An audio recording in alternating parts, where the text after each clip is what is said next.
Hey everyone, Ryan Argenta here with an Engage alert. Major news from the MEC and the Negotiating Committee about a pivot from what was an accelerated timeframe for a contract to a more traditional Section 6 approach. Here with me now are the MEC Chairman, Eric Criswell, and the Chairman of the Negotiating Committee, Bill Finlay. Gentlemen, thanks for being here. I know it's incredibly busy being in special meeting, going into a regular meeting, and now this news about a pivot. Thanks so much for being here. Glad to be here with Ryan. Thanks, Ryan. Appreciate it. Eric, I want to turn to you first. From your perspective as the MEC chairman, what happened? What precipitated this pivot to a more traditional, perhaps longer form negotiation? We just got done meeting with our MEC for the last 2 days. Bill and his team gave him a comprehensive update of where we're at.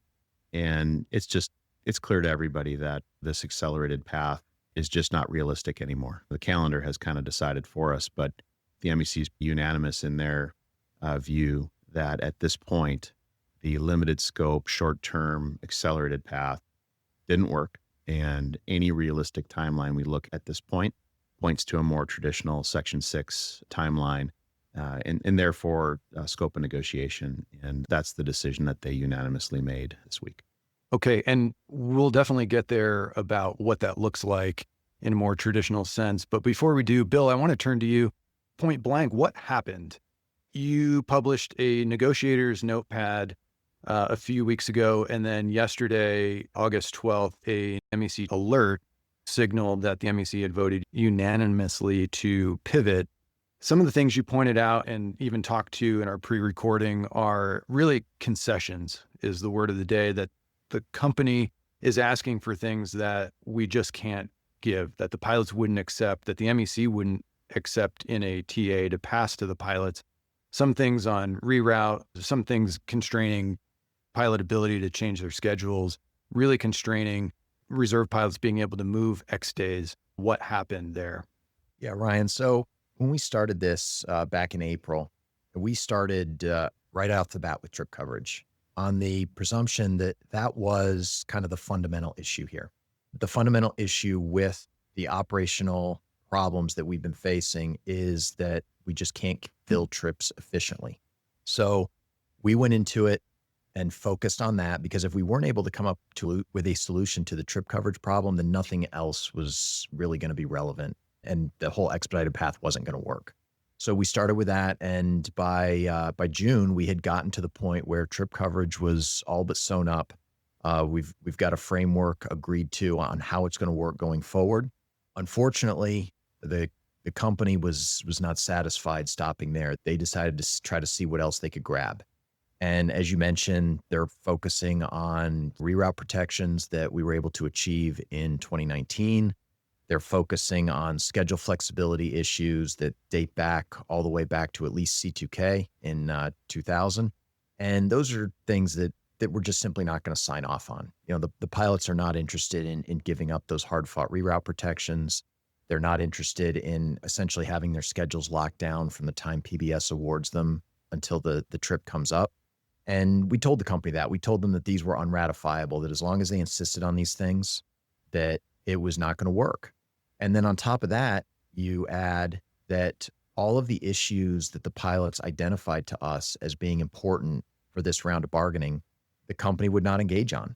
And we spent, several months trying to work through these issues and solve these problems for the pilots. And the company stonewalled us at every turn. They simply would not engage. They would not make meaningful passes back on any of these issues.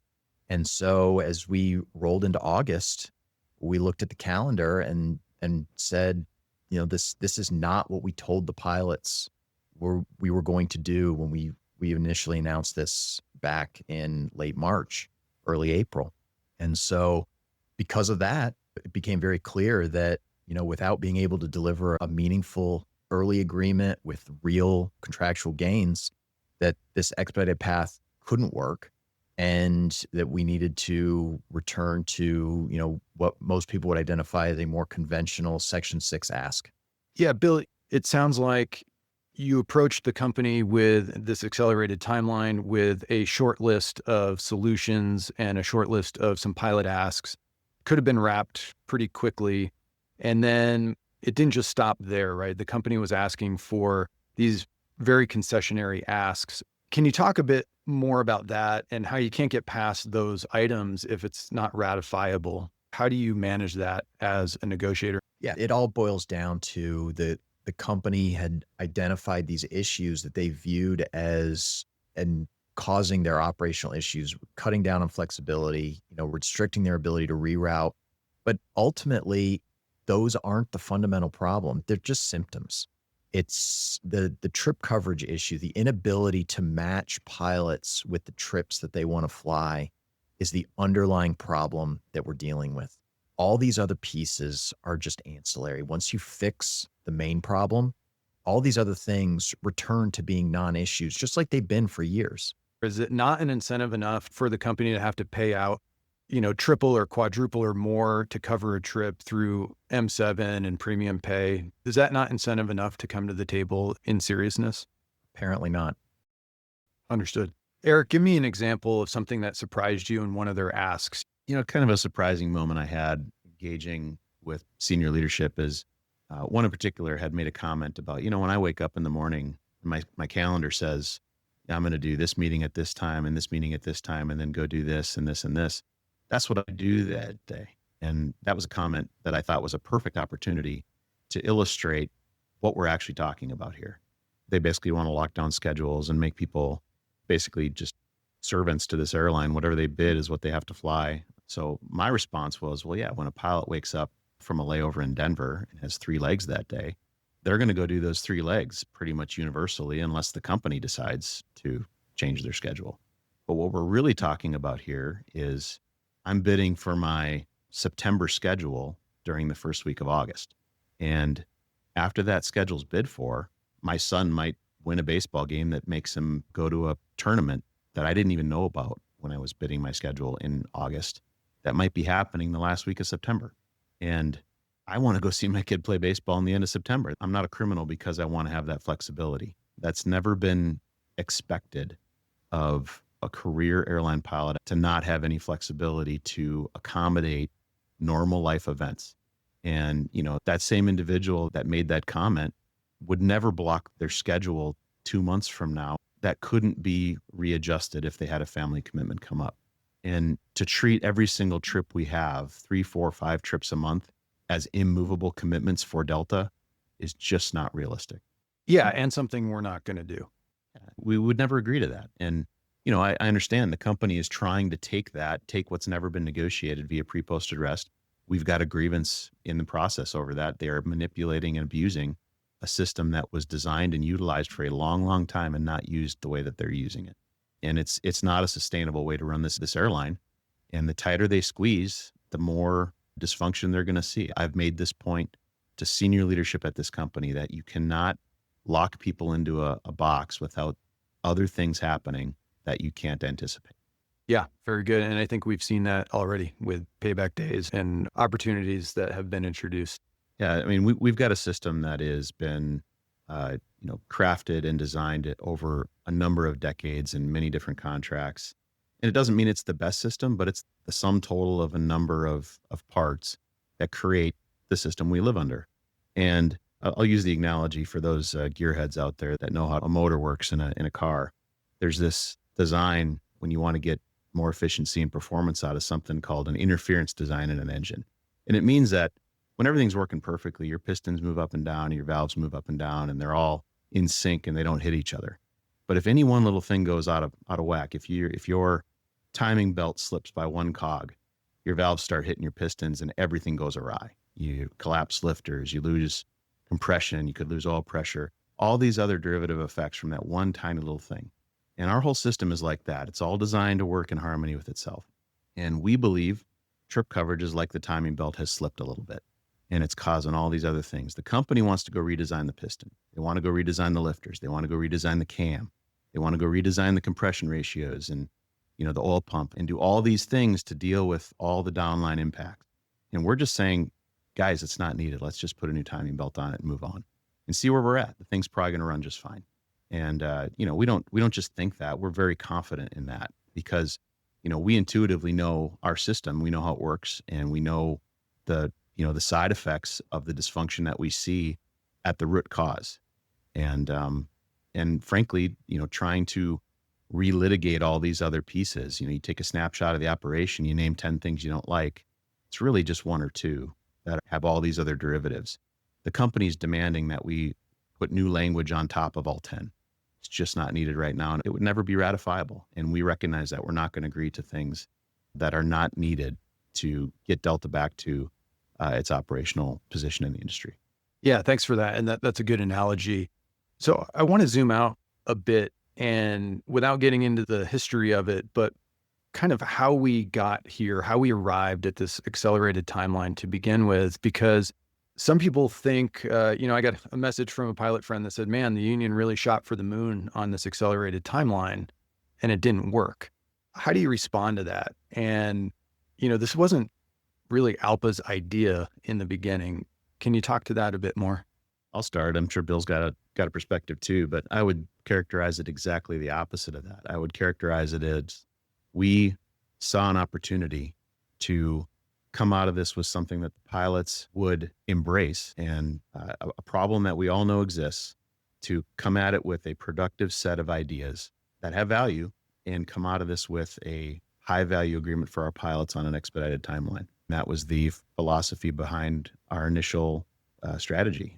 It takes two, though, and I cannot imagine a more productive way we could have approached this negotiation to find value for our pilots in the quickest possible way, get an agreement done and get it behind us, and move on. And everybody benefits from that, including all of our pilots, including our airline, including our brand, our customers, the whole gamut. We're all here as stakeholders in this airline. None of us want to see the mess that we live through every day in the operation on a blue sky day when we cancel hundreds of flights.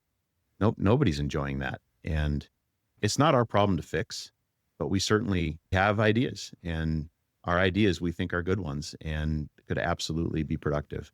So I don't think we shot for the moon. I think we did what any rational party would do that has, in good faith, approached a problem and tried to solve it. Didn't the company kind of signal that they'd be open to an accelerated timeline? Yeah, they did. Back in March, Eric and I went and met with the senior leaders from the company and discussed with them the possibility of doing exactly this expedited time frame. We had a potential solution for the trip coverage issue, that we would be willing to, sit down and discuss that, and made it very clear what our expectations were for this to be successful. And the feedback we got from that meeting was that was something the company was very interested in. And it was a direct result of that meeting that the MEC decided to go down this path. And so that was how we got started down this road. And once we got going, it seemed like the company had changed their mind a little bit in terms of what they were going to be looking for. And it wasn't what we had discussed at that meeting. When we went in there, we said, we have a solution for trip coverage. We believe that can be done quickly. And when we actually got to the table, it became clear that we were not going to be able to resolve some of these things in ways that were going to be beneficial to the pilots. And that all kind of came together to stretch this process out to the point where we find ourselves now, where it's simply no longer possible to deliver that agreement in any kind of meaningfully early time frame. I want to bring this up because there's seemed to be a bit of a discrepancy between the message from the company, from Ryan Gum, and what you're saying even today. And I know circumstances have changed quite rapidly or recently, but on August 7th, Ryan Gum talked about, we're at the table with the association, and actually things are going quite well and things are moving along. And 4 days later, we're in this pivot scenario. What is the disconnect between the company's message and the unions? Look, everyone's entitled to their own opinion on events. I can tell you that the message that I relayed to him, every time we met, was that these negotiations were not progressing the way that we wanted them to, and that we were starting to have real concerns about whether this path was going to be viable. And I've been relaying that message to him every time we've met for quite a while now. I can't speak to why, he would say one thing in particular, but I can just tell you that that is the message that I gave him repeatedly, was that this is not working for the pilots, and that if this is going to work, we're going to have to start seeing some measurable progress quickly. Obviously, that did not happen, and now we are where we are. Understood. And Eric, are you going to re-engage with senior management on this issue? Because, they signaled, hey, we'll get our team on board and participate in this accelerated time frame. And obviously that hasn't happened. And is the door closed on an accelerated deal? And now we have pivoted. Is there opportunity for the company to show up and say, okay, let's get real and get back to the table? All right. So your first question was, am I going to engage with senior leadership? I've got an open line of communication, and I've already been speaking to the decision makers. Unfortunately, the decision makers are not at the table on the company side. And that's just an unfortunate reality that we're having to live under. That's not ideal, that Bill's team has to deal with. I've delivered the same message that, look, you guys have to deal with our issues. You have to start making proposals on our ask, or this is going nowhere. You have to drop some of these items that are, A, they're not the cause of your problems, and B, they're highly toxic, and they're not things our pilots will ever endorse getting rid of. That message has been delivered numerous times throughout this process. I'll continue delivering it. Obviously, as our strategy and tactic is going to change, that message is going to change from us too. As far as, is the door closed? I mean, the calendar, again, we're in mid-August, and even if they showed up, if they said, okay, we're going to address everything, we're going to work through it, it takes time. I sure would like to have the fact pattern be that they had dealt with a lot of our asks, or at least been down the road over the last several months, but they haven't. So they're essentially starting from scratch on the things that we put on the table. That's going to take time. So even a realistic, they came hat in hand and said, we're ready to get serious. It's going to take certainly months. And we're looking at, a deal that's not going to be before the amendable date at this point, just as a matter of course, based on the what needs to be done still in this process. They still have to go back and forth on these items because, I'll give examples from the last contract negotiations. Those that aren't aware, I was at the table for contract 2019. And, there's items that you kind of look at on the executive summary of that deal that are one line, but that one line might have taken 15, 20, even 25, 30 table sessions worth of discussion to negotiate.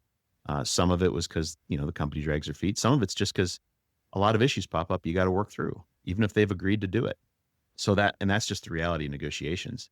The more that's on the table, the longer it takes. They don't get anything that we've discussed, trip coverage solution or any other scheduling changes. They get nothing until this whole thing's done. And that's a piece I think we got to keep in the front of our mind, is that no one gets anything until the thing's done. And despite the fact that we have addressed that early on in this expedited path, it's not done and it's not in place until our needs are met. Very good. Are either of you surprised by this, that we didn't get an accelerated deal? We don't know that surprised is the right word. I'd say frustrated more than surprised. And the reason I'm frustrated, I won't speak for Eric, but the reason I'm frustrated is that it didn't need to happen this way. When we went in there, we had a plan that fixed the trip coverage issues. We came in there with a focused set of items that the pilots had identified that the company could have addressed relatively quickly. It would have been fairly straightforward to get this stuff done. And the fact that they didn't do that is unfortunate. The good news out of it is it wasn't wasted time. We were able to work through and identify solutions to the underlying trip coverage problem. That's good news because that is something that is mostly sewn up, as I said before. And, that's something that's going to be, out there hanging over the company throughout the rest of these negotiations, is that, the solution is there. We know what it looks like. We know it's going to work.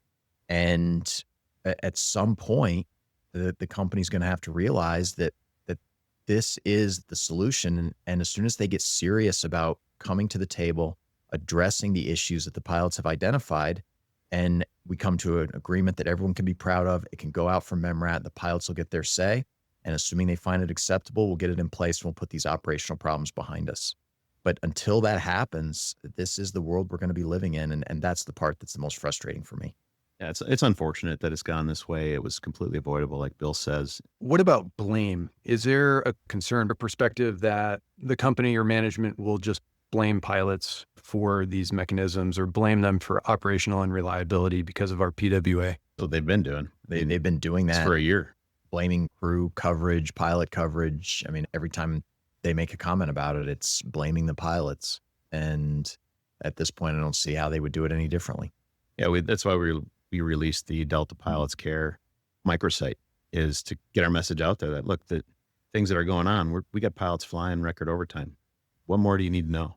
This is not a pilot problem. If you really want to walk through the progression of how this all played out, I mean, they're bad management decisions all along the way. I don't blame our pilot contract. I think our pilot contract has shown that it can be very resilient and it can provide 100 consecutive brand days working within the boundaries of our PWA. So our PWA is not what's broken. There have been some decisions made along the way to run our operation in certain ways that have highlighted parts of our system that are not consistent with those management decisions. And now we're living in a world where we're trying to force an operation to work with a tool in our contract that wasn't really designed to be utilized the way it's being used. So to the extent that we can address that in a way that is productive and meaningfully improving the quality of life for our pilots, we're willing to address it. But it's not open season. And I think somehow that message got lost along the way. And the company came into this with wide eyes and a cookie jar full of things that they thought they could raid. And we're just not having it. Yeah, that is unfortunate. I will ask what this pivot looks like for pilots and what pilots can expect going forward. You've got the regular MEC meeting next week in Boston. I'm sure that'll be a time to regroup and redirect to move forward. But I get the sense this doesn't mean that we go back to the drawing board and start re-engineering things. It seems like the negotiating committee and the MEC are poised. They've already done all the work. They've already done the background homework, and they're ready to move forward in negotiations. But now we open up other points and other sections and other details that previously weren't going to be discussed. Is that right? I'll start on a high level and Bill can fill in some gaps, but I'm very impressed with our MEC. They are very unified right now in recognizing the situation that we're in and what has driven us there. So that was really the revelation this week, is that, hey, we all kind of see this the same way and we're going to move forward based on that perspective. Now, the individual moving pieces, obviously it takes some time for us to recalibrate and regenerate, how we approach the negotiation at the table. Bill and his team are going to be very busy for the next week and a half, which, in the grand scheme of things is just a blip on the calendar, but it'll be a busy week and a half as we approach that regular scheduled meeting. The calendar was convenient for us in this regard to have the special this week with a regular meeting just in a couple weeks, so that some of that legwork that's going to take to re-engage can be done during that time.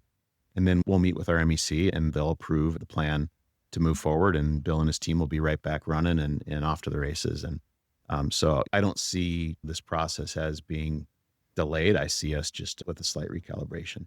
Okay, very good. I think Eric hit the nail on the head with that one. I mean, the NC is going to take the next few weeks to just, as he said, he described it great, recalibrate. We've got some administrative stuff to handle with the change in strategy, just to get ready to re-engage negotiations in a slightly different way.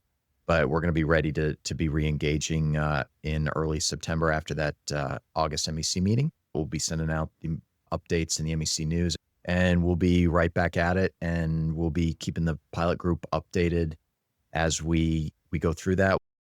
Expect coming out of that Boston meeting to see an increased tempo of communications from us as well. Certainly, you'll see a change in strategy, and we're finalizing plans on how to get the pilots more involved going forward. Those of you who've been here before negotiations in the past will pick right up what I'm talking about, but watch your email for future opportunities for you to show your support for your negotiators.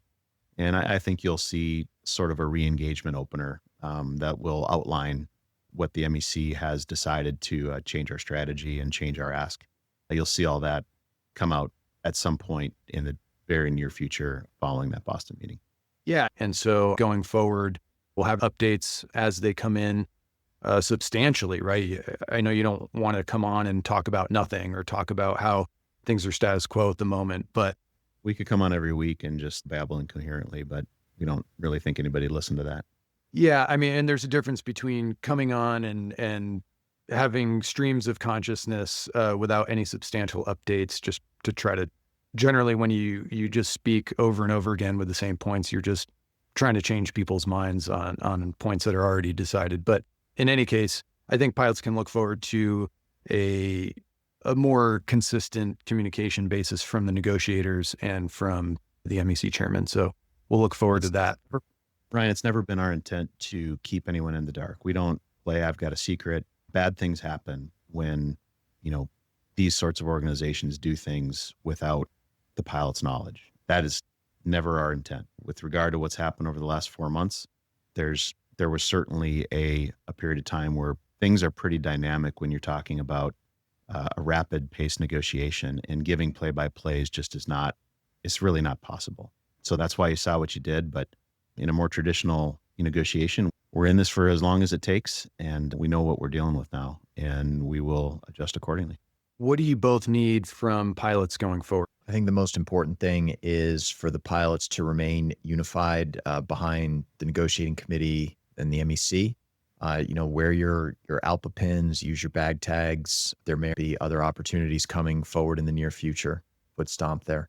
And when that happens, we would ask that you avail yourself of those opportunities as well. Also, if you're able to make it to your local council meetings, please do so. That sends a message.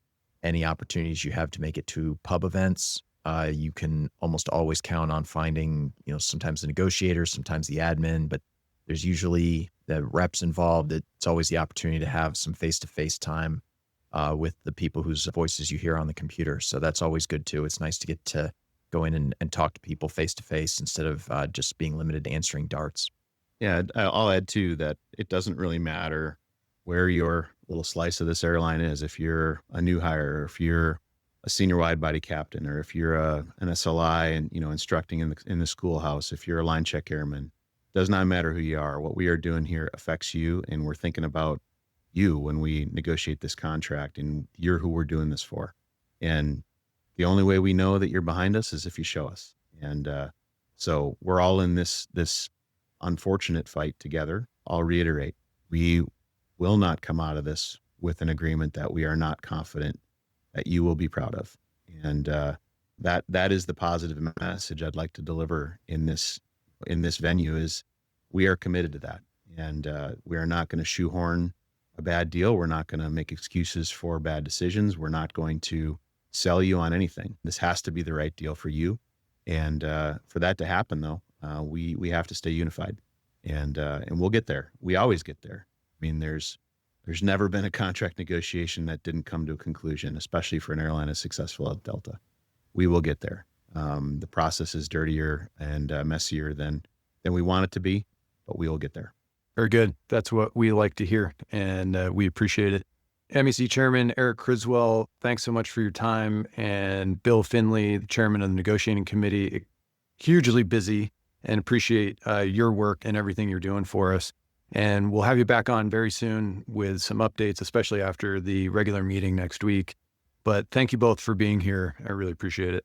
Thanks, Ryan. Thanks, Ryan. Thanks for having us. You bet. You're listening to Engage, the podcast for Delta pilots. Follow us on Spotify, Apple Podcast, or your favorite podcast platform, and receive notifications when a new episode is available.